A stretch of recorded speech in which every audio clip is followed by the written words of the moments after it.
the stress response. And I've touched on the fact that it can become habitual. We can become locked in that posture of everything pushed forward and the organs not working properly. So I call that subconscious muscle tension, because what the nervous system does is it activates muscles, and through repetition we create a habit. And this is why I don't like habits, because through repetition we create a habit and it never lets go. Because it's based on the nervous system, it's based on our survival instinct. So we lock everything on, our nervous system does, and we repeat it, and it becomes a new familiar. Our nervous system's like, well, we keep doing this, this must be how we're meant to be, right, make it work. And it does. But the way it makes it work is by draining other organ systems to keep this active. So subconscious muscle tension is short, contracted, tight muscles that don't release, right? And in that space, because they're not releasing and then contracting, they're just contracted, they don't have good circulation. When we think about things like massage, acupuncture, kinesiology, meridians, whatever you use, Bowen therapy, whatever you use to release muscle tension, stretching, the reality is the muscle tension shouldn't be there. So you are putting a band-aid on it.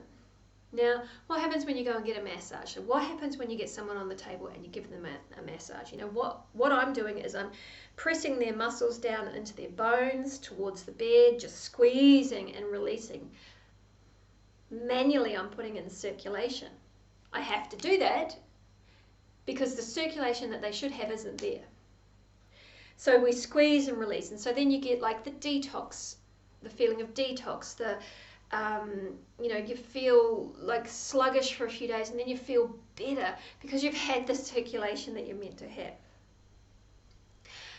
Subconscious muscle tension, because it's linked to the nervous system, as soon as people get up off the massage table, their nervous system, their subconscious, their intuition, their innate intelligence remembers, no, there's a familiar, we do things this way, and poof, it arcs it back up.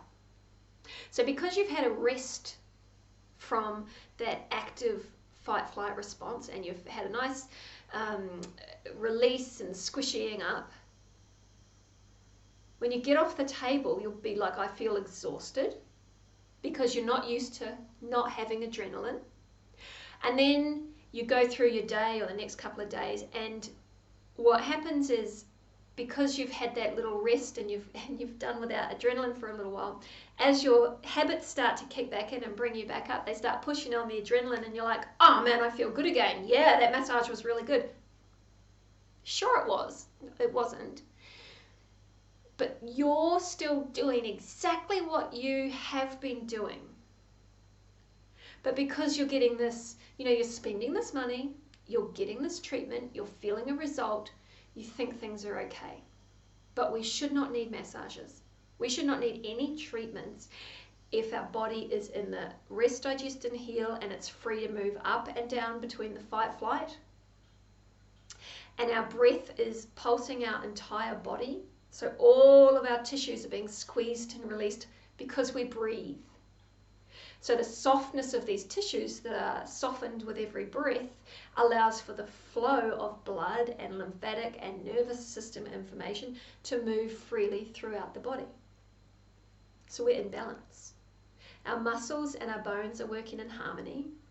Our nervous system energy is coming up and down as it should. It's flowing to suit the external environment that we're in.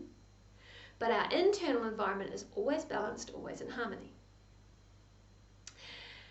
And the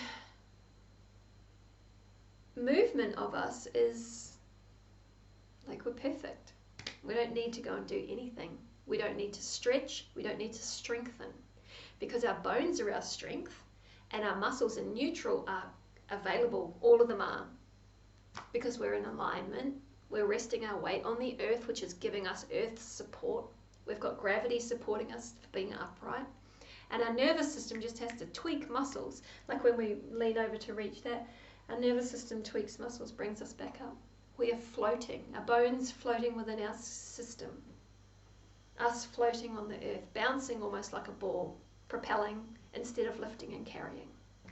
So subconscious muscle tension, once we've created this new familiar, those muscles are contracted, pulling our bones up off the earth, and we are literally carrying ourselves around, which is exhausting us. And so we carry ourselves around,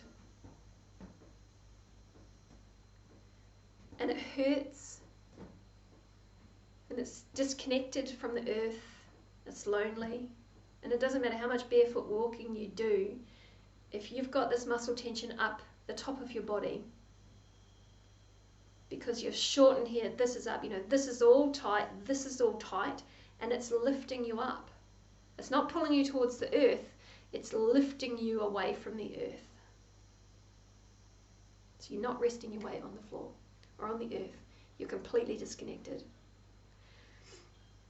So subconscious muscle tension is what we work with in Maya movement to feel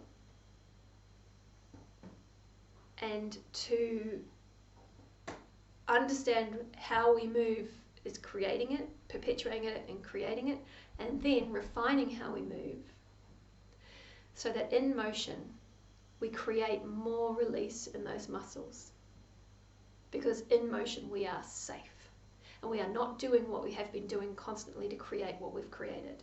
We are doing things differently.